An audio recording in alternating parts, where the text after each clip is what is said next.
Artıq təyyarədə pəncərə tərəfdə oturmaq istəyənlər əlavə ödəniş eləməli olacaq. Ajans az-azala bununla bağlı sorğu ünvanlayıb və sorğunun cavabında bildirilib ki, oturacaq seçimi xidməti, o cümlədən pəncərə kənarındakı yerlərin seçilməsi beynəlxalq aviasiya təcrübəsində qəbul olunmuş və geniş şəkildə tətbiq olunan bir yanaşmadır.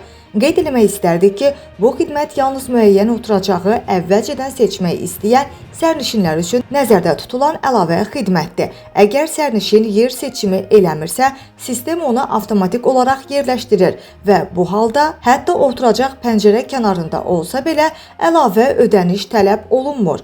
Bununla yanaşı, eyni bron daxilində olan ailə üzvləri və ya sərnişin qruplarının bir-birindən ayrılmaması Azal üçün mühüm prinsipdir və bu qaydaya ciddi şəkildə əməl olunur. Bu cür xidmətlər müasir aviasiya sahəsində fərdiləşdirilmiş yanaşmanın bir hissəsidir, deyə sorğuda bildirilib.